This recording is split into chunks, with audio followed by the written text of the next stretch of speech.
Welcome to the Windy City Rundown.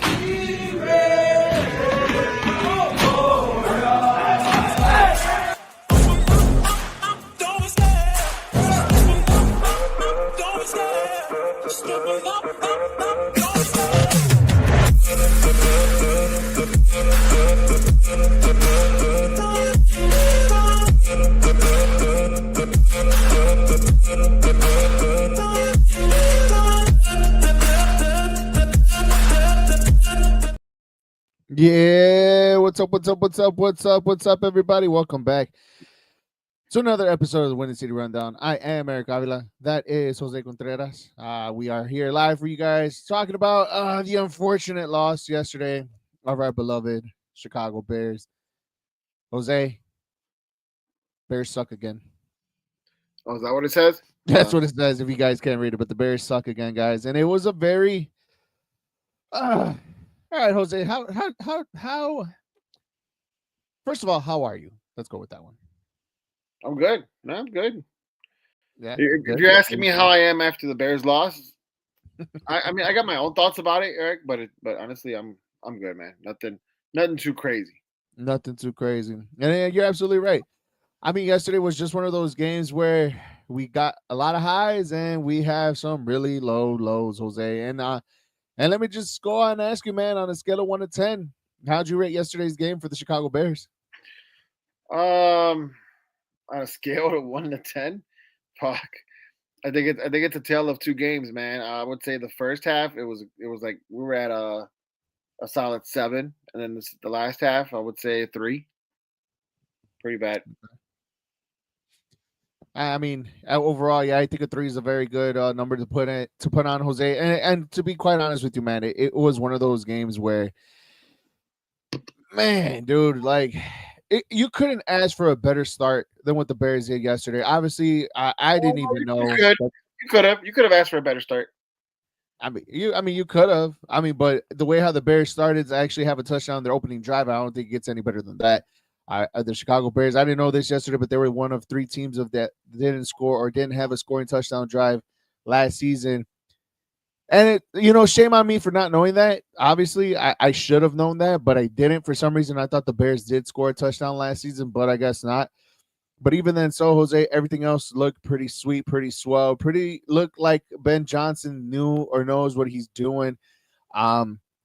I wish the Bears could have capitalized more in the first half for sure. They only got 10 points. And obviously, Jose, we had plenty of times and plenty of games last year where the Bears had either 3 or 0 points heading into halftime. So seeing them with points at halftime in the first game of the season was actually a great sight to see, Jose. But just like almost every game, every sport that there is, Jose, there is what we call tale of two halves, Jose. And let me tell you, and obviously you know this, but the second half was just atrocious by the Chicago Bears.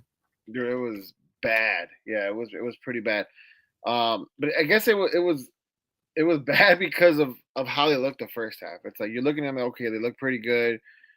There's some stuff to clean up on offense, but otherwise, you could see the momentum, or you could see the influence that Ben Johnson had. Right, Ben Johnson's a fiery guy, and you've seen that in the way his team played the first half. And then it just stopped. I mean, once they came back from halftime, you had that defensive pick 6, right? But that was nice. But since then, when the Vikings got some stops of their own defensively, you started to see the momentum shift, and you started to see coaching, real good coaching, start to take influence in the game and win it ultimately. No, yeah, 100%. And that the same goes too. Kevin O'Connell didn't have a great first half. Obviously, you saw JJ McCarthy kind of struggle. He looked like the jitters. He got the jitters playing in his first NFL game in his hometown, or I guess you're right. He's hometown. They were saying he's from the suburbs outside of Chicago. There you go. Thank you. So it was a perfect storm for disaster waiting to happen for the Chicago Bears. And we shouldn't even think that way, right? We thought this, we were all hyped, new regime, new team coming in alive. And then Jose, all of a sudden, it just it just wasn't. I couldn't even. I still can't explain what happened yesterday for the Chicago Bears. Like it's probably one of the biggest choke jobs that the Bears had in recent memory. You could go as far back as Matt Nagy's first game with the Chicago Bears. I think they were up like 20-7, 20 something at halftime, and they ended up losing 23-20. Um, but Jose, it just It was like 17. If I'm it's not mistaken, it was it's such a disappointment it that was the like Bears 17. lost the way they did yesterday. I think it was like 17-6 at one point, and then the Vikings came back. They got to 12-17, and then 20-12. I mean 20-17, and then Yeah, ultimately 23-20, um, yeah, or something like that, right? yeah, dude. Something like that. I don't know because the Bears did Something score. like that. Yeah, but the interception. I mean and Jose, the Bears offense in the second half only mustered 3 points. And obviously, Jose, we'll get into who's to blame for yesterday's, or who would you blame the most for yesterday's loss. We'll get that later. But Jose, for the Bears to only have 3 offensive points and another touchdown from the Bears defense, who played very well up until the end, because the Bears were playing with backups, the backups to the backups as well. Like, the starters of Jalen Johnson, Kyle Gordon, and TJ Edwards, they were out for yesterday's game, Jose. And the Bears were playing with their backups, not their full strength squad on defense. But even then, so Jose, even if they were on there, it felt like the Vikings would still find a way to find answers uh to come back in this game, and honestly probably still mount a win and a comeback for them yesterday with the guys on there. So Eric, this is what happened, right? And we could play the blame game now. It's fine, but this is exactly what happened. You saw coaching take influence on the game, right? There was a lot that I noticed yesterday, a lot, and the Bears were hyped. They had all the momentum in the world. They looked good. Um, I think Caleb missed some good some throws, some passes in the beginning, but he made up for it with his legs, right? He ran in for a touchdown. The only reason earlier why I said it could have been better is because I would have liked to see him completed some passes, some open passes. He was doing a lot better with his progression. You started to see like the O line was giving him time to a degree, right? Or not, maybe it wasn't even Yeah. that. It was Ben Johnson's influence on his development, his coaching or whatever, to have Caleb throw a lot quicker, right? From what I saw, he was throwing like 2-3 seconds in, boom, right? He was able to make his decision, get completions. That was good. That was all good and dandy. The thing about a football game, right, is consistency is always going to win. Or how do I say this, right? Realness, trueness is always going to win. It's always going to show. It's always going to reveal itself, right? Yeah. One thing I noticed yesterday, and I couldn't help but not notice, was how JJ McCarthy was on the sidelines when they were going inside the tunnel. This Mhm. kid is a leader. This kid is respected by his coaches. His coaches were surrounding him, encouraging him, even after that rough start. And then, even after that rough start, you saw him encouraging the players. When they were going into the tunnel at halftime, he waited for every single player. He was giving them handshakes. He was high fiving them, and he had a bad game. He haven't had a good game up until that point. It was it was rough for him, but yet he was still there, high fiving, waiting for his teammates to enter the tunnel. On the Yeah. sideline, he was hyping up his offensive line, and he was having a bad game. Right, the resolve was there, the realness, the trueness of who he is, his character showed, and there's no doubt in my mind, and there's no like, yeah, there's no doubt that what happened, right? Because he believes in Yeah. himself. He's a natural born winner, right? I heard earlier on the radio that he's like 63-3, I think, or 65-3 since high school Yeah, I heard that too. in all football games from high school to the NFL. The kid is a winner. The kid is just a natural born leader. Um, Shout out to him, man, for him going through what double knee surgery, right? He had surgery on Yeah, ACL, MCL, yeah, like surgeries last year. last year. I mean, this was his first game, and it happened to be in Chicago. a team that he rooted for, playing against them in quote unquote his hometown. Like the stars lined up for him, and I respect the hell out of him because again, Josh McCown, you see on the sideline hyping him up. His coaches loved him, like his teammates like rallied around him. When he scored a touchdown, everyone went to him. Like you don't see that with us. You don't see that with Caleb. It's like Caleb is scrutinized by the fans.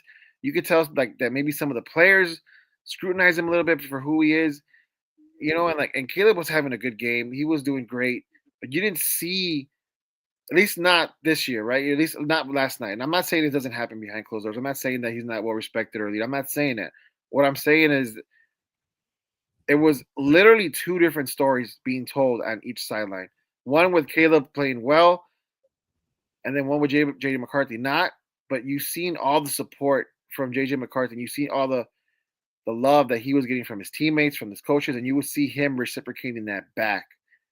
So to me, it's like when that happened, you saw the kid in the second half, and he threw 2 touchdowns and ran one in. It's like, bro, like how are you mad at that? How are you mad at that? You can't be. And with Kevin O'Connell being the reigning coach of the year, like you knew he had his team ready to go. You knew he had his team, he had their back and he had them ready for the second half, and it showed. And going against a rookie head coach and Ben Johnson and Caleb Williams, who still seems to be missing something or finding something, like it was a no brainer why they won, the Vikings. No, yeah, 100%. And you actually hit on some really good points too as well. And obviously you can also go, the coaching staff, like you mentioned earlier too, like the inexperience of Ben Johnson really hit the Chicago Bears yesterday, and how confident he was at first, and then how it just tailed out towards the back end, because I kind of felt like he looked like he was overwhelmed. Like you could easily tell that he was overwhelmed with everything that's been happening. He was just only used to calling the shots of the offensive plays. Now he had to be around everything. Sometimes the defensive play calls, if they asked for him, touch timeouts. The challenge is somebody up there in the booth like, hey, challenge that play that the Bears got the fumble on, which was stupid, by the way, because they ended up losing the whole timeout because of that.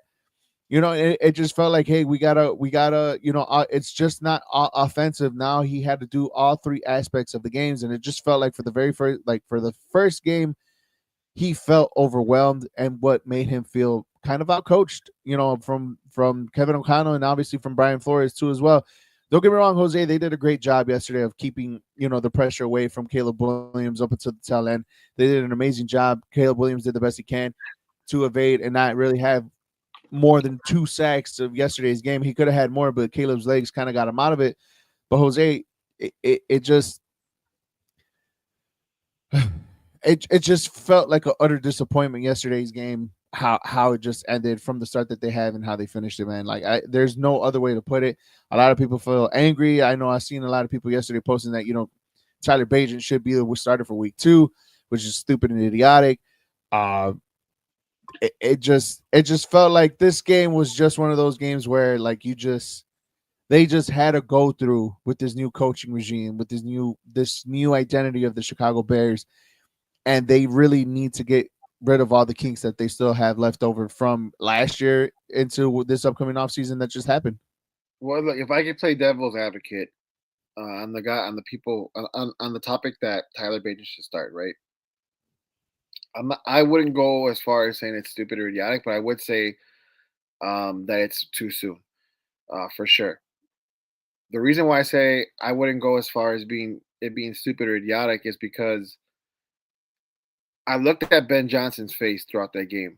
I don't remember ever seeing a head coach look so annoyed, not frustrated, but annoyed. Like he was shaking his head, like what the fuck was that? Like he had that type of face. I don't remember seeing anyone like that. Like don't get me wrong, like you've seen head coaches mad, you've seen them pissed off, or frustrated or like dejected. He looked annoyed, like almost as if like this has happened before, and he's like, dude, what the fuck is wrong with you? Like he had that type of face, like what the fuck is wrong with you? How do you not see that? How do you not do that? That worries me a little bit, Eric. It worries me, but it also encourages me. Or at the same time, It worries me and encourages me, right? It worries me because, right, like the trauma inside me is like, is does that mean Caleb isn't the guy? Like my head, my anxiety goes there a little bit. It's like, dude, okay, does this mean that like Caleb with him missing all these throws, not being as accurate, does this mean like maybe he isn't the guy? Maybe he just isn't that good, or isn't the quarterback we want him to be, right? But it also encourages me because it helps me realize that like Ben Johnson's not going to be the type of coach to just let anything sit there. Like he's not going to be a Matt Eberflus love. We're just going to ride it, see what happens, try again. Like he, don't get me wrong, he was pissed, he was annoyed. It seemed like he's going to go and attack whatever the issue is, whether it's the offensive line and all those penalties, whether it's Caleb Williams and his inaccuracy, right? I I think that encourages me how annoyed he looked because it tells me he's pissed and he's going to take care of it, right? In that sense. At the same time, this is the year we have to judge and evaluate Caleb Williams. Just like we have to develop him, I understand we have to give him that time to flourish and nourish. This is a new system. That's what I'm saying. It's way too soon to have any type of Tyson Bagent talks. Way too soon. At the same time, I don't want us to be afraid to have those type of discussions because Caleb, if he really is the quarterback that we thought he was when we drafted him, it needs to start showing consistently now. Like last 100%. night, what we seen in the first half, in the first quarter, beautiful, right? I wish there was a little bit more accurate throws, but as far as his decision making, his athleticism, love it. His arm strength, love it. Some throws, love it. But Eric, there was too many wide open receivers. There was too many plays. Think about this. We be having a whole different discussion, a whole different perception on this team had he made those completions. Had he made those completions to DJ Moore, Cole Kmet, Colston Loveland, you name it, right? Roma Dunze. Had he made those completions, we wouldn't be talking about anything else other than how great he is and how great the Ben Johnson system is. His incompletions told me that this system works. These guys are Yeah. getting open. You just have to make the throw. That's why I Yeah. feel like Ben Johnson looked annoyed because he's like, bro, I'm handing this shit to you on a silver platter and you're not taking the bite. And I think he also felt annoyed because shit, they also had 12 penalties against them for like That 100 too. and some odd 100, yards, 100%. Yeah. and just when if you did hear the Chicago Bears and Ben Johnson throughout the whole entire offseason, the moment he got hired, he was very detail oriented. He said, these false starts, we can't have them. And all preseason they're saying, they're not focused enough, or they're still doing everything wrong and blah blah blah, this and that. For the Bears to be prepared. Like he felt like he wasn't prepared. He felt like that team wasn't prepared. Whether if it's shame on him, but also at the same time, like he has an expectation for these players to come perform every Sunday, Monday, Thursday, sometimes a Saturday, and maybe even on a Friday this year because the Bears do play on a Friday. But the point is that he has his team. He wants his team to be mentally, not only physically, but mentally prepared for 60 minutes of pure football, and to have Darnell Wright, to have Jonah Jackson, that have multiple false starts with their names on those flags, right? Granted, there was a holding call that wasn't a holding call that was on Darnell Wright. Cool. There was a pass interference play that wasn't a pass interference play because I think Justin Jefferson was the one that initiated, but he slipped and fell, but they still got that, they still got him over. That doesn't matter. That's still two penalties that you could easily say, okay, it's not them, but that's still in double digits or close to double digits if you take those two away. That's also was another thing that annoyed him outside of the missed timing, the missed throws, the overthrows, the batted balls, probably Caleb not really reading the understanding. And you're absolutely right, Jose. Like there was a lot yesterday that the Bears did wrong, that the little that they did right, we can't even see that, or we can't even acknowledge that because of how bad the Bears looked literally throughout the whole entire game. Even when they were really good, they were a lot more bad than they were good yesterday. Yep. And losing maximizes all the deficiencies to the max, Mm-hmm. right? Like had they won that 100%. game, we wouldn't be looking, like I said, at the penalties like as if it was like this big thing. We'd be like, you know what, they have stuff to work on, but cool, whatever. But because they lost, because there was other issues, you're 100% like, dude, this is bad, especially with all those penalties. It was like 12 penalties for like 100 yards. Oh, dude, yeah, it was bad. It was super bad yesterday, Jose. And you know what? let me be the optimistic person in this room right now, or let me just be the most optimistic person Bears fan right now at the moment. It's just one game. It's the first game 100%. of Ben Johnson's career as an NFL head coach for our beloved Chicago Bears. It is his first rodeo. It is everybody's first time with this office. Granted, in a real game. Granted, they had the whole entire offseason to learn the playbook, to learn the plays, the whole entire offseason to be ready, mentally prepared, and stuff like that. But from what we were hearing from Ben about Ben Johnson's playbook, it is so complex. It is a lot of details. It is a lot of this. It is a lot of that. They said that the Lions took almost about a year and a half, a season and a half to fully grasp and understand Ben Johnson's playbook.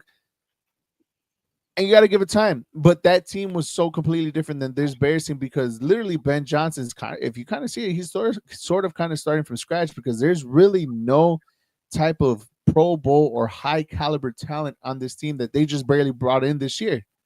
Joe Tooney is one. Jonah Jackson is another one. Yeah. Yeah, but Jonah Jackson didn't look like it yesterday. He had both of those penalties. He had dude, it was bad overall. Real quick, Jose, we're listening or watching the Windy City Rundown here on Facebook and on YouTube, guys. Make sure you follow us on all our social media platforms. We were supposed to do it on yesterday, but time got away. But on Sunday, we are going to be not live streaming, but we're going to be posting a lot of our Facebook posts on for the games this week. We're going to be more interactive on our social media platforms. So, guys, make sure you follow us, like us, subscribe, share, like everything you got going. We will be here every week, every Tuesday. Looks like it's going to be Tuesday at 7:30. Talk about the Chicago Bears and their game for the past weekend or so. So this week is against the Detroit Lions, their first road game. Ben Johnson goes back to Detroit. We'll talk about that next Tuesday. I think, Jose, we were really excited to talk about the Chicago Bears and the victory because it was one of those victories that we kind of all chalked up as a victory for the Chicago Bears. And honestly, Jose, I already had them as a losing record. Now you're definitely gonna have them as a losing record now with the game that they lost yesterday. But it doesn't feel like our predictions are gonna be right with the Chicago Bears, and I don't even know if they're even gonna get past 5 wins now for this upcoming season after yesterday's performance. Well, it's one game, as you said, so it all depends. This is where, for me, right, this is what I'm interested in the most is how Ben Johnson and this Bears team, what's the word I'm looking for? How they respond to this, to what happened, right? You want to be better than your last game, right? So the offensive line, you can't have that many penalties, or offense in general, you can't have that many penalties. If you're Caleb Williams, you can't have that many missed throws. If you're Ben Johnson, you can't make the mistakes you made, right? A lot of people look at him as, hey, maybe you should have coached a little bit better towards the end when you had Cairo or somebody, or maybe put in, what's his name, Tory Taylor, to come in and boot that punt all the way at the end, right? Because we know Cairo doesn't have a big leg like that. He doesn't. He's accurate, which is why he's your kicker. But if you needed somebody to kick into the end zone or even out of bounds, like that should have been. Like he said that was the goal, right? But why didn't it happen? You know what I mean? Like Tory Taylor has a big leg. If you were looking for someone to throw to fucking kick out of bounds, I guarantee you he could have done it. All you have to do was point. Why not do something like that, right? A lot of people question him and criticize him for going for it at 4th down, but to me that doesn't bother me. I was talking to my wife earlier. I'm like, look, that's one of those are one of those things where if it worked, he's a genius. That's who he is. Everybody's praising him. Like, oh my God, we love that. He's so he's so what's the word? Like he's not a bitch. You know what I mean? Like he's gonna go for it. He's not scared. He's not really, scared. He's gonna, right. That's who he is. Like he's blah blah blah. Like this and that. Like that's a good thing. But when it fails, oh, he's an idiot. Why not go for the point? Oh, he's egotistical. This isn't the Lions. And it's like, for me, it doesn't matter. Be you, be who you are. I love that he is him. I love that he is, you know what? This is who I am. I'm gonna go for it. Blah blah blah. I have confidence in my team. I love that. Be you, right? If it fails, cool. It failed. So now hey, maybe I can't be like that with this team. Learn from it, grow from it, right? Like Like maybe at this stage of this team at this moment, I can't go for it on fourth down, right? I have to wait until this team gives me a little bit more confidence and shows me they can, Yeah. do that for me to go for it on fourth down. Maybe be a little bit more conservative, right? But it doesn't bother me that he did that. That's who he is. We've seen that in Detroit, right? We're seeing that in Chicago. That's cool. Be you. Don't let anybody else persuade you otherwise. It'll start bothering me, right, when he consistently does it and consistently sees it doesn't work, but yet he continues to try. That's when it'll start to bother me. But this is only week 1, game 1, Yeah. so it is what it is, right? Was that the deciding factor? Yes, right. Cairo Santos could have made some field goals, but at the end of the day, he could have missed one. He missed one at He the end of the missed day. one, and it was a So, big one too. right, and that's what I'm saying. We lost by 3. Those hurt the team. The team, this game was at reach. We still could have very much won, but you also got to remember we were down two of our best cornerbacks, if not our 2 starters. Or 2 starting. Yep. So it's like we were down key players on the defensive side. Another guy went down mid-game, so it's like there we lost a really good close game to a good team who was very well coached. There's no 100%. shame. There's no shame in that. And going Right. back to real quick, going back to you said it took the Lions a year and a half to learn this system. Remember, Dan Campbell's first year, right, with Ben Johnson as the offensive coordinator, the Lions lost a lot of games. I think they were like still one of the worst teams in the league, but every game was close. It was a fight. It was a fight, and you respected that, which is why they continued to coach, and you saw the fruits of that labor. So I understand patience, at least right now. Oh yeah, 100%, dude. I do too, and I get it. Hey guys, if you want to join us on our show, the link is in the comment section right here on our Facebook page and also on our YouTube page. We are live on both apps right now at the moment. Make sure you follow us on all our social media platforms. No, 100%, Jose. You're absolutely right. And again, it just sucks, dude. Like I don't even know what we were all hyped, but it just sucks, man. Like it sucks because like you said, we were hyped. We were just all hyped. We were hyped, man. We want them to succeed so bad. That's 100%. Like we want something different. Like for the first, I think what it was, Jose, and I find it so funny, and I find it so crazy that for the past since Justin Fields got drafted, from when we first started doing the podcast, when we first saw Justin Fields come in, every home opener that the Bears have had has so much hype behind it that it just gut punches us in the reality that the Chicago Bears are still the Chicago Bears and nothing has really changed. Even before that. Yeah, well, no, I mean when Mitch got drafted, there was some skepticism, but a lot of people were still 100%. Hyped because of Matt Nagy, because of the whole new era. There's always hype. There's always hype. 100%. There's always hype, but even then, I think this one was the hypiest of all hypes of hypes, Jose. Like this one just felt right, simply because of it felt. No, I'm not saying. Well, yes, it felt like the Chicago Bears turned that page and actually became a professional football team. Finally became that team that we all wanted them to be for years and years, and we finally got it this year. And now, like again, same thing, same reality. Like we have the dose of reality where the roller coaster, we just had the highest of all highs. Like we went to the tippy top of this damn roller coaster of all the excitement in the world and how we opened up the game, and then the roller coaster just fell down and it just kept going down ever since that, dude. Well, that's why I tell you guys to learn, man. Like last year, I learned from last year. Last year, I was at the highest of highs before the season, and it literally brought me so down to the point where I was ready to give up on this team, like 100%. Like I'm like, dude, like I'm done. And this year, I'm like, no, I'm not doing that. Like, I gotta go in this season with real expectations. We don't know what we're gonna see. We're not gonna sit here and claim them to be playoff teams and blah blah blah. I know it's fun, right? When we headed, we're gonna do that. I know I've done it the last couple of weeks, right? But at the same time, it's like seeing that loss hurt. I was disappointed, but at the same time, it's like I'm looking at everything else and I'm like, there's no wonder. Like no wonder. Like you gotta give credit more to the Vikings than you do the Bears. Like 100%. Give credit to the Vikings for winning that game. It's not like the Bears lost it. The Bears did end up losing it, right? Like at the end of the day, we can all say they choked. but the Vikings already came in a better team. We all knew they were a better team. The only question mark was JJ McCarthy. Nobody believed in him. And maybe it was the Bears defense that made him look good. Who knows, right? Time will only tell. But what I saw, like I said, on the TV from that side is that you saw a real football team, of family, who believed in each other, who lifted each other up, who was there for each other. You saw that with the Minnesota Vikings, not so much with the Bears. Yeah.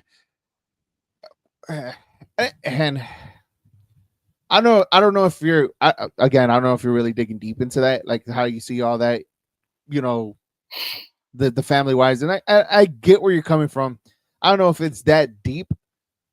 It is. It's the culture. Kevin O'Connell's done it for years. He already established a culture. Ben Johnson hasn't done that yet. Yeah, exactly. I was about to say, it's just like Ben Johnson, even though he's been in this job since January, still like his foot hasn't really been implemented into the cement. Right.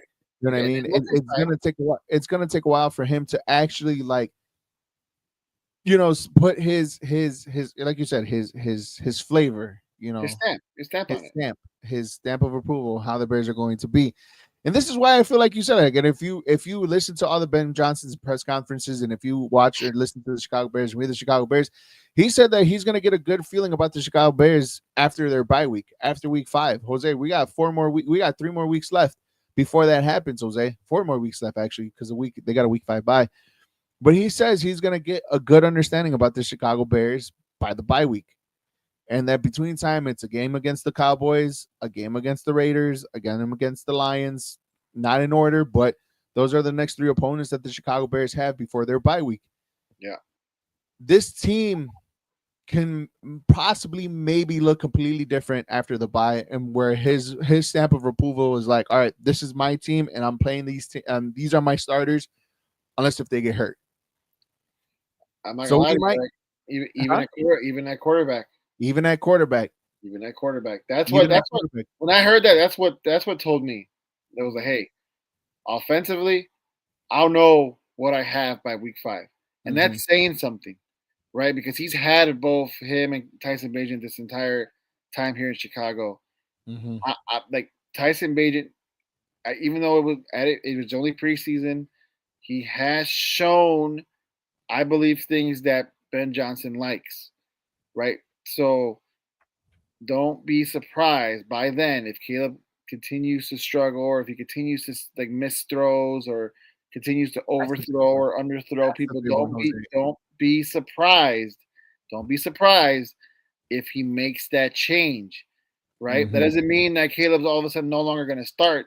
It could be a piece just to show him or to help maybe still develop him. Who knows, right? But don't be surprised. Ben Johnson knows he's not. The one thing I'll give him credit, and like I said, it doesn't seem like he's the guy who's going to listen or be very cookie cutter about everything. Like, oh, I need to start Caleb Williams because my job depends on it. No. I'm going to start whoever the hell I'm going to start. That's going to give me the best chance to win. 100%. Because my job and this team depends on it. He's one of those guys that'll pull the plug right away if he realizes it's not benefiting him. 100%. That's what happened to Kyle Monangai yesterday. Like, he missed the block and he never got the ball. And he said it before, no block, no rock. And I mean, granted, DeAndre Swift looked like he was gonna die yesterday off all those tackles and everything that he endured yesterday, all the hits and stuff. Man. But like running backs too, bro. And the lack of running backs, and I get that. That's his stance, and that's what he wants to put. But also, I mean, I get it. It's first time as a head coach, so he has to understand that he can't really. He has to, like, whatever's available to him, use every player availability, so your players won't get hurt. You know, he's lucky that DeAndre Swift didn't come out hurt yesterday.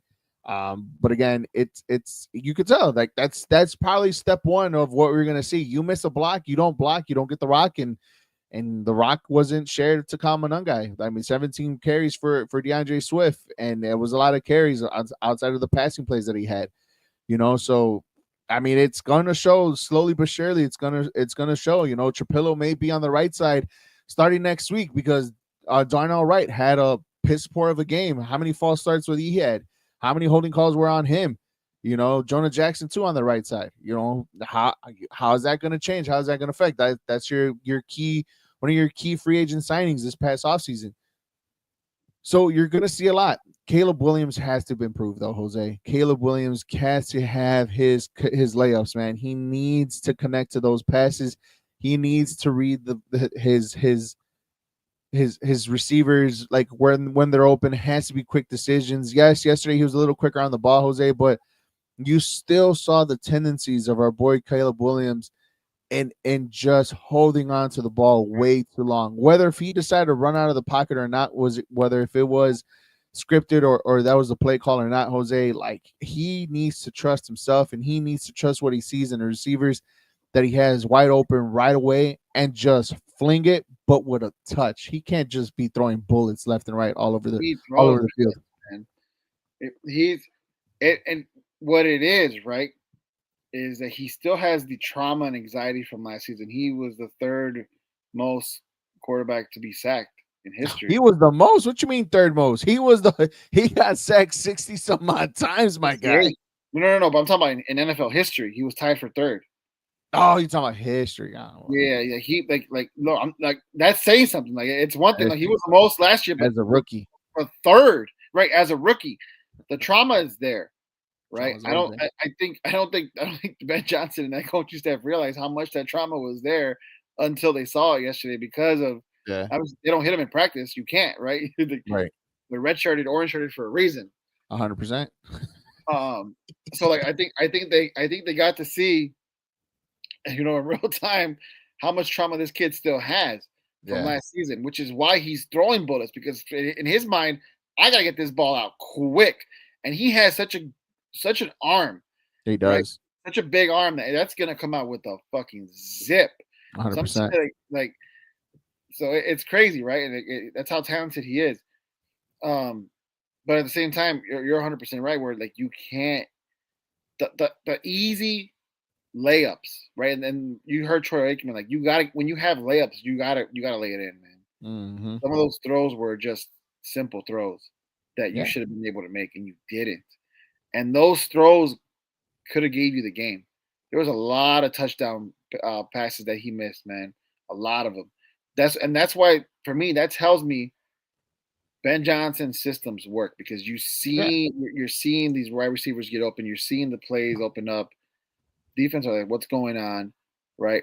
It all depends on Caleb. It literally all depends on Caleb, which is why it wouldn't surprise me if by week 5, right, during the bye, week 6, whatever they come back, if he's not playing well, like they might make that change, man. Because at the end of the day, if you have somebody who could play that position better in this system, why not play him?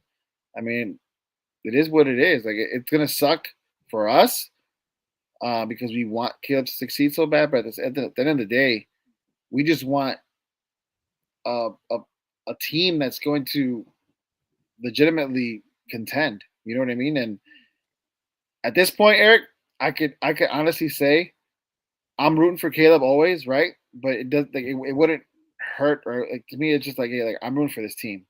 I don't care who's on it, who does what. I just want to see them succeed. And I really do feel like Ben Johnson is the right guy to do that. I'm just not sold on Caleb yet, and that scares me a little bit. Yeah, it's and honestly, like I would look. I see the talent. There's the potential there in Caleb Williams, But yesterday, I'm not worried at all. But the concerns are there. There's a lot of concern about the Chicago Bears. A lot of concerns about Caleb Williams, should I say, about his accuracy as a thrower, which is the key important part of a quarterback. Like you have to throw your quarterbacks. You have to throw your receivers open. You have to throw to your wide receivers that are open. Those are two different things, right? And Caleb Williams feels like he's talented enough to do so, but I don't think he's there mentally. And the one thing that I'm afraid about, Jose, that you say that, the one thing that scares me is I think about the Bryce Young effect. You know what happened to Bryce Young last year, right? He started everything. He got benched middle of the season. Then he started back again. And then all of a sudden he just turned it around, And that was, if that does happen, Jose, that's really going to prove, or that's really going to show what kind of character Caleb Williams is. whether if he is going to be that guy or that leader that actually like takes that as a challenge and be like, all right, cool, fuck it, I'm benched, I'm behind this guy. All right, cool. I have to turn up a notch or 3 or 4 or 5 in order for me to not be back in this position. Or how I feel like everybody wants Caleb Williams to be is that diva that everybody thought that he was coming out of college when he got drafted last year. That he's not part of the team, or he's not, all he cares about is Caleb Williams and himself. He's not really, whatever. And hopefully I hope that does not happen. But we shouldn't have this conversation, and this conversation shouldn't even be happening if he just does the things right and gets his layups, dude. And that's the only way that this gets fixed. Yeah. And I think I can. I do believe in him. I believe in him too. Like I said, I just say I'm not like sold. Like if I had to put money on him being a a legitimate quarterback, I would hesitate. I would probably still put the bet, but I would hesitate. I would think twice, right? 100%. I can't say that for Ben Johnson. I could say I confidently feel like he's the right guy, the right head coach. Yeah. Because like I said, his demeanor, the way he held himself accountable, how he looked throughout the game, and you could tell like, okay, this pissed him off. Like like the Bears are in for a reckoning. Like he's gonna get this under control, right? Because that looked personal to him. You know what I mean? It looked personal. Yeah, it looked personal to him. He's like, nah, this ain't gonna fly. You know what I mean? This is not how I want to rock. Yeah, and that's why I feel like nobody's safe. And going back to the running backs, I am disappointed in the fact that we didn't do much for that position. We didn't we drafted super late. Or did we even draft? I don't even know if we did, to be honest. Yeah, none guy, right? But we did it late. Like I think it was like 7th round pick. 7th round. Yeah, like it was super late. We didn't add anybody from the offseason. You cut, was it Wheeler, who had a really good preseason. I'm surprised they cut him. He had a really good preseason. He seemed like he was super athletic, very like you just tell he had all the momentum in the world, and yet they cut him for whatever reason. They kept him on guy. Roschon Johnson's hurt, but you did nothing to upgrade that position. DeAndre Swift, I get it. Last year, same deal. He started off really slow. We were looking like, what the hell, this guy's washed. And then he had a really good year later on once they started realizing how to use him. Or once the league started to see Caleb can throw a little bit. I feel like it's going to be the same way. I feel like now that, teams are going to be like, okay, once Caleb starts to have a rhythm and starts to show a little bit of consistency, things are going to open up for DeAndre Swift. He's going to look a lot better throughout the season. But at the end of the day, you knowing what Ben Johnson can do on offense with the Lions, he's going to need an upgrade in that position. 100%. I'm upset that they didn't realize that or do anything about that sooner for this season. But hopefully, he's going to be here for a few years, Ben Johnson. So if it's not this season, I say by next season we'll see a brand new starter. Jose, who do you blame on the loss yesterday? Is it the coaching staff? Is it Caleb Williams? Is it the defense? Or you're going to go above it all and go on top of Ryan Poles? No, Poles, you only blame Poles for the offseason. I don't think Poles isn't it. You don't blame Poles for yesterday's game. Poles constructed the team. I think on paper we look at this team and we're like, okay, this team, looks good. It's not Poles' job. It's not Poles' fault. The defense was injured. I'll put some blame on the injuries. I think if you have Jalen Johnson and who was it, the other guy that was missing? TJ Edwards. Yeah, TJ Edwards was also out. I feel like some blame goes to that because if you have those guys, maybe some of those touchdowns don't happen. I mean, they contain Justin Jefferson pretty well. Imagine with a Jalen Johnson down there. Maybe Jefferson doesn't have that touchdown at all. You know what I mean? Like, I put some blame on that for sure. But if I could be honest, Eric, and I hate doing this, I don't want to put it on Caleb, but I feel like I have to put some blame on Caleb as well. Over coaching. Coaching gets some blame. I would put it. How about this? I'll put it like this. If this is a pie chart, I love pies. I would give out of those four, I have blame on the injuries to the defense, blame on coaching, right? Let's get Eric back in here. My bad. I hit the wrong button. You're good. So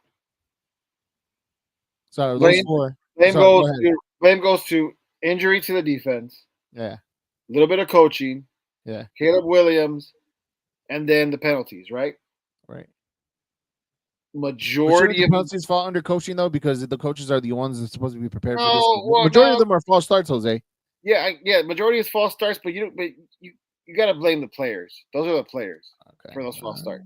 Okay. You know what I mean? Because the one thing you can say about Ben Johnson is he said throughout training camp and all that was an issue. They did. So that tells me that they were working on it. It hasn't. They just haven't. It hasn't worked yet. But I wouldn't put all the blame, at least on those penalties and the coaches. Like the players also have to be like, bro, what the fuck? But for me, Caleb gets majority of the blame because again, had he made those throws, those layups, those touchdown passes, we would be having a whole different discussion, a whole different conversation, a 100%. whole different. Hell, we would probably have been wild enough to say Caleb Williams is MVP for the season. It goes Caleb, the injuries to the defense, okay, coaching, then the penalties.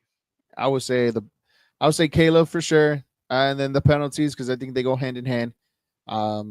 Now do coaching, and I think the defense is like very, very last because I honestly feel like the defense did as much as they could. Injuries to the defense. I mean, it goes with the defense and the injuries because mainly the injuries were on the defensive side of the ball. The most important parts: Jalen Johnson and Kyle Gordon and TJ Edwards. They were all out. 3 important factors. 3 All-Pro players. Not on your team, starting caliber. You know, the backups were playing, and then the backups for the backups were playing too as well. So I mean, the defense did their part. They held their own. Yesterday. I'm not blaming the players in the field. I'm blaming the fact that the players that weren't on the field weren't able to be on the field because had they been on the field, different story. Maybe the Vikings don't come back. That's all. Who knows? But not for sure. I think with offense having all those issues. I think yesterday you could definitely say that the Caleb had a majority part fault for yesterday's debacle because I would put majority on him because of his mistiming throws, bro. Underthrowing them, not throwing them. Hell, even getting roughing the passer, not roughing the passer. What is it?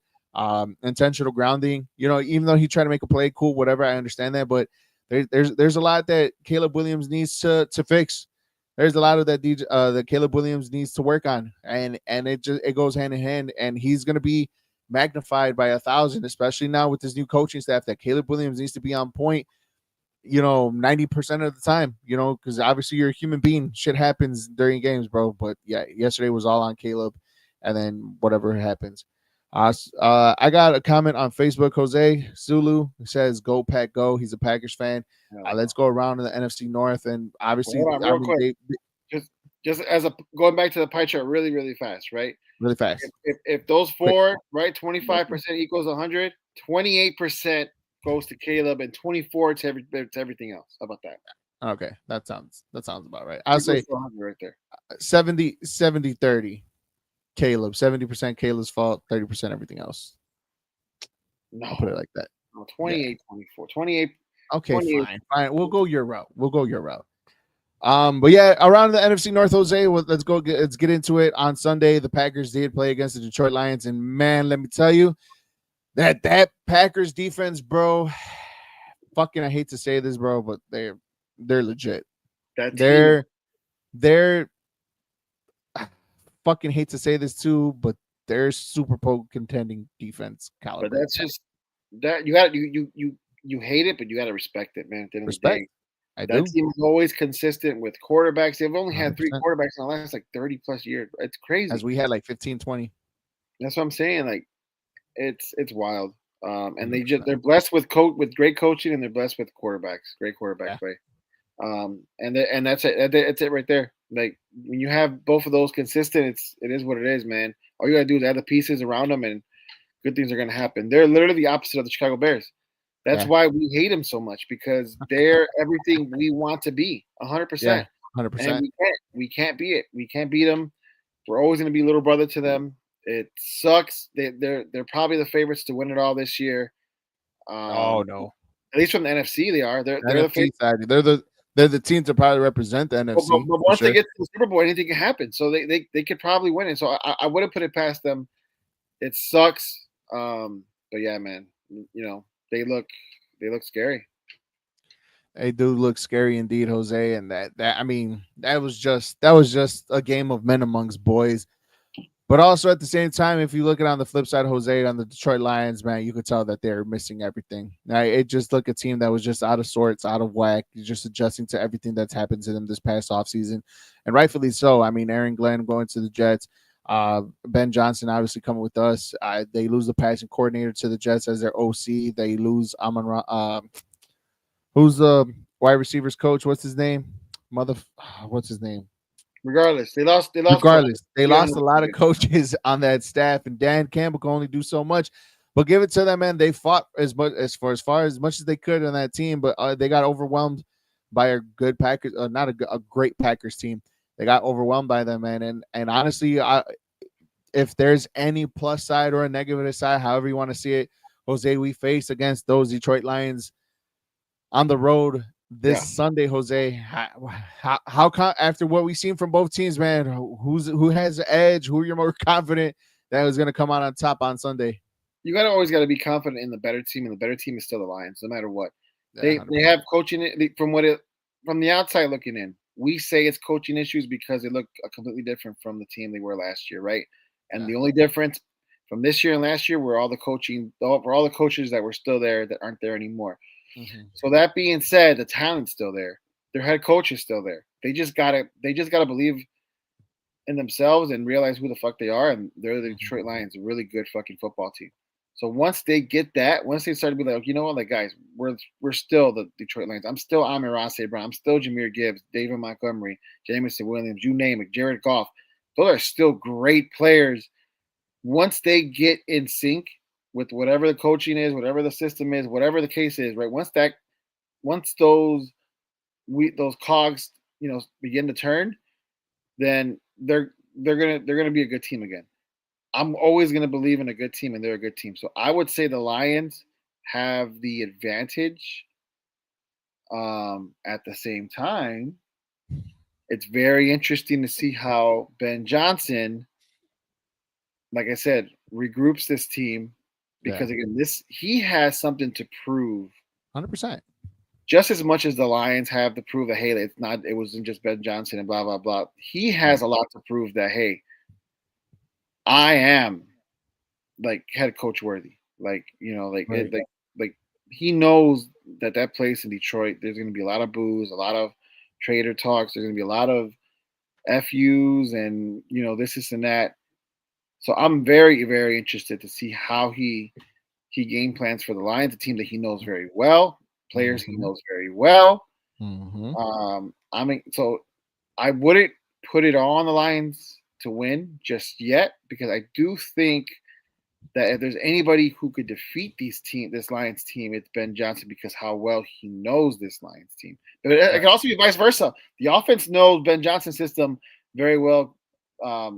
Dan Campbell knows. No. He did say it's a whole different system than what he had in Detroit. Look, he did say that. You could say that all you want, but there's going to be some similarities, and maybe the cadence and the verbiage is different. But at the end of the day, when they start to see things that they've seen before, they're going to be like, okay, we kind of get what this is, right? But yeah, so answer your question, I would put a little bit more faith in the Lions, but it wouldn't surprise me if the Bears come out with a win. Well, they needed to because I think we all came into agreement in our predictions for the win-loss record that they were going to lose this game unanimously. That they were going to lose this game. So for them to be the 1-1, how we both said for the first 2 weeks, they need to come out on top. Jose, the bigger issue is how big of an issue would it be, no matter how the Bears play on Sunday? How big of an issue would it be if they start 0-2 in the season? Oh, yeah, it's always going to be an issue when you lose when you start off not just 0-2, but 0-2 in a division. That's where it gets tough.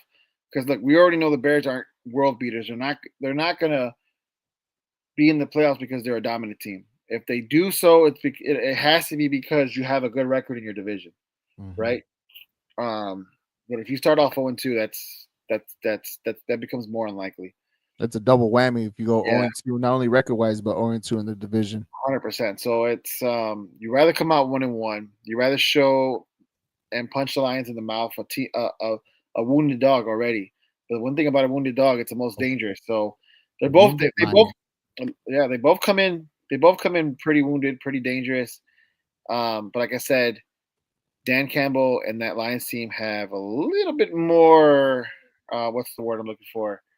They have a little bit more more umph. No, not more umph.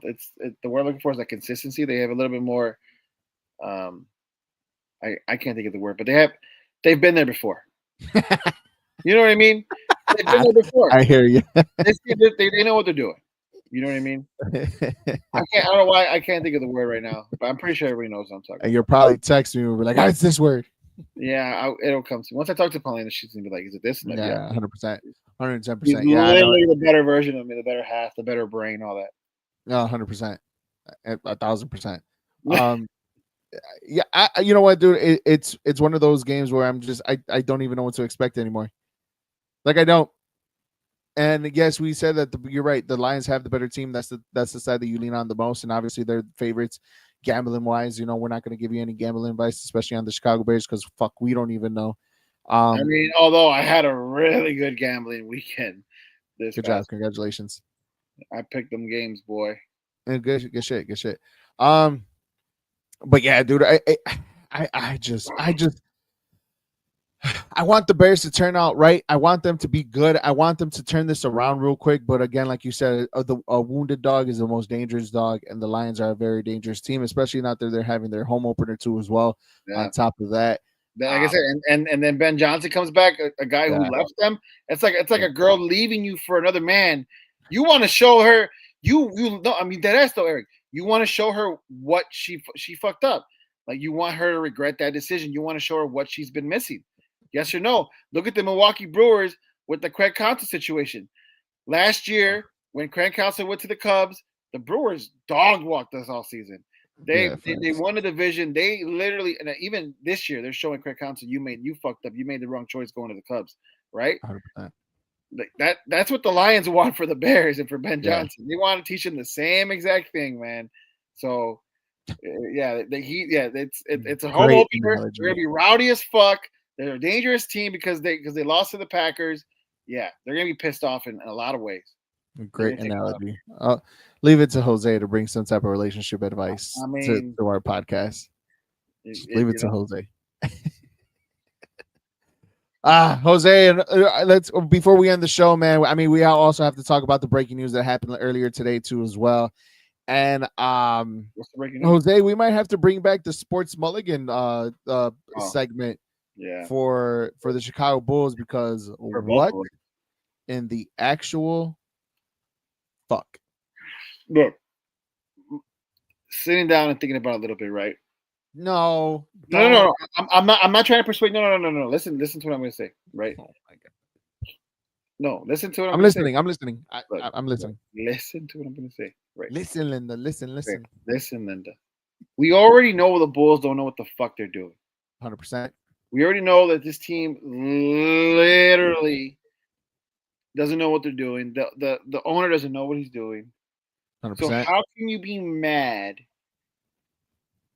at an idiot being an idiot? You know what I mean? It's like the definition of insanity, right? It's like doing the same thing over and over until it comes out right. No, you're doing the same thing over and over and expecting the same different result. Yeah, there you go. It's like we expect the Bulls to do something different, common sense wise. I don't know how to say like we expect the Bulls to have common sense and to do the right thing. Yet they've never showed us they have common sense and they can do the right thing. So it's like, how can I be mad at a fool for being a fool? Like, you know what I mean? Like, and that's just how I feel about it. Like, look.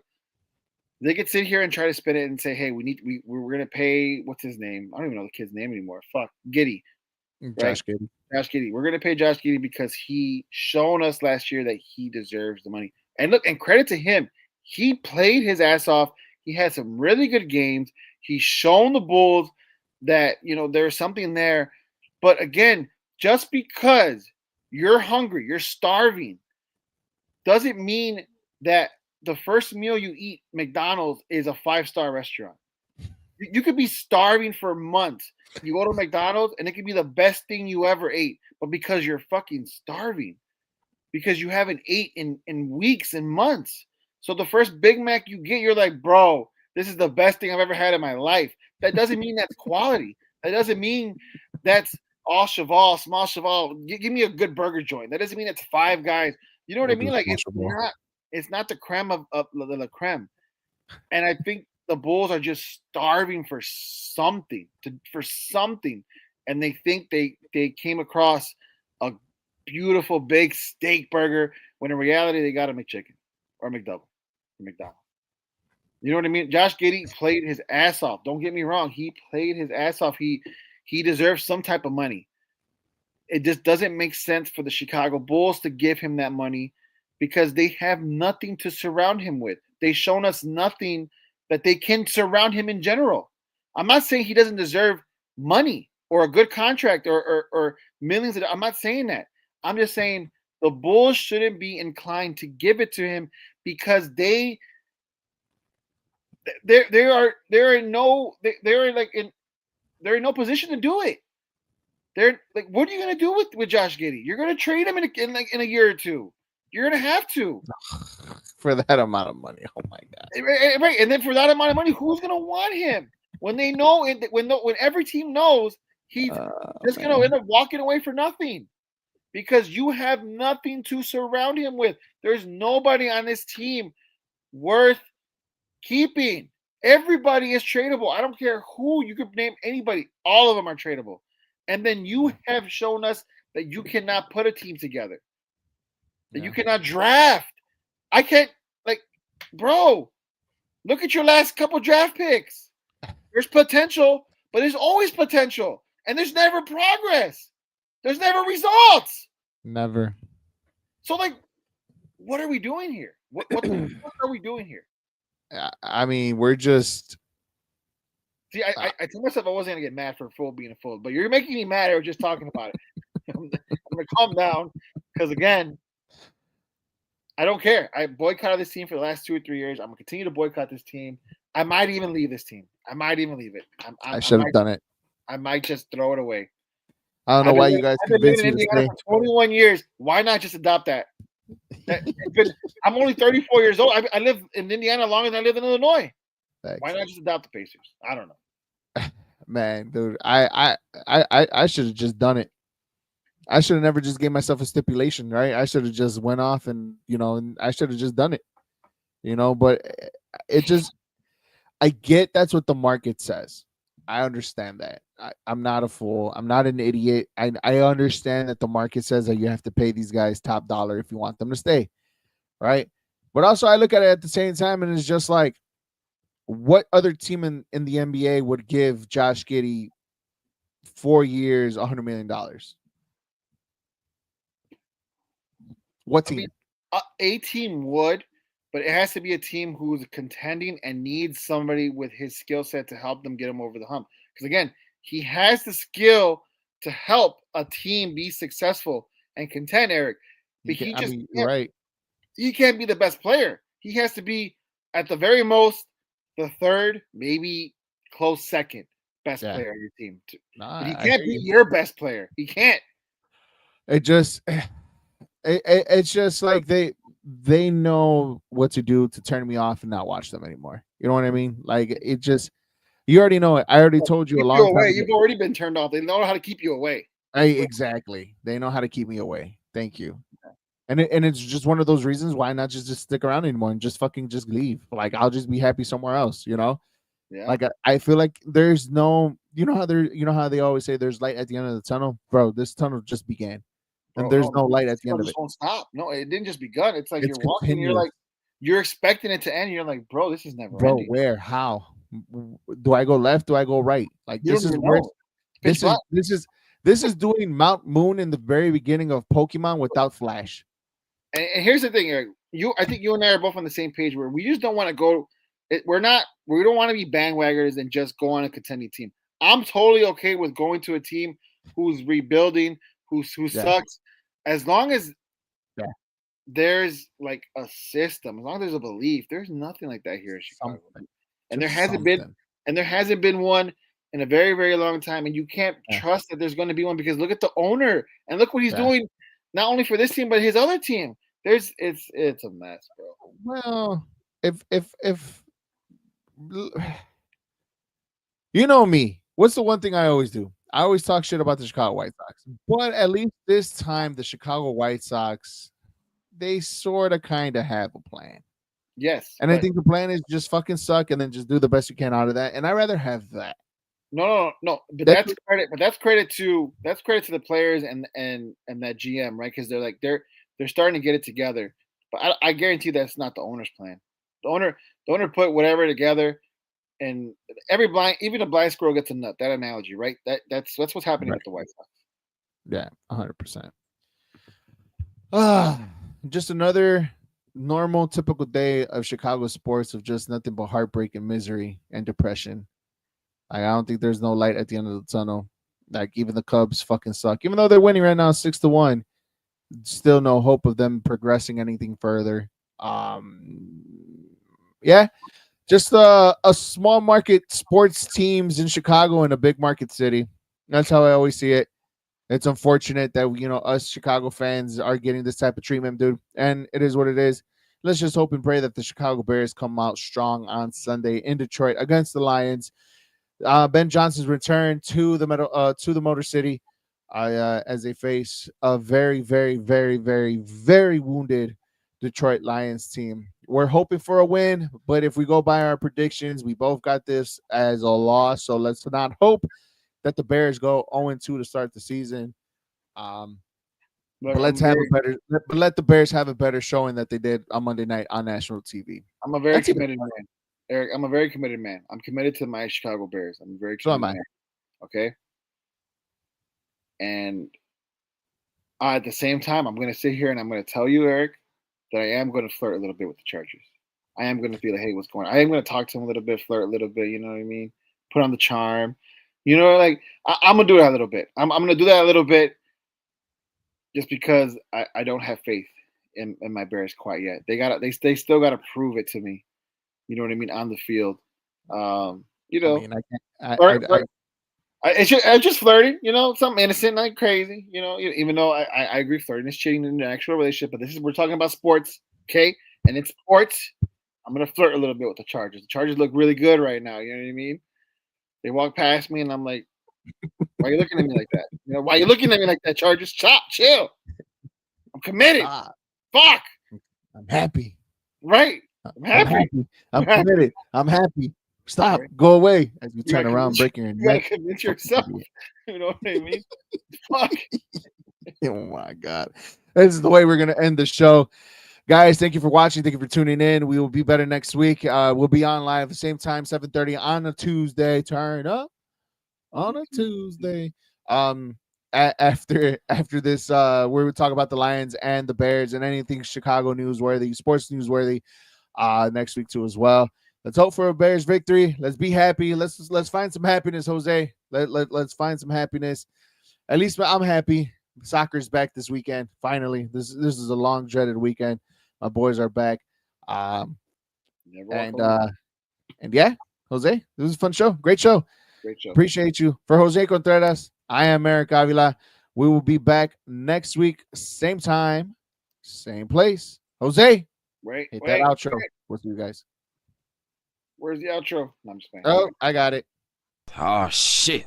Here we go again. He's running like he's got a lobster down his pants, showing that he is as slippery as a bar of soap. Like poop through a diarrhea-infected goose. Commented about it. That's fine. I'm not laughing about it. You think this is funny? I take this serious. I'm not. I'm real serious. I put my heart and soul into this every single week. Are we done here? It's out.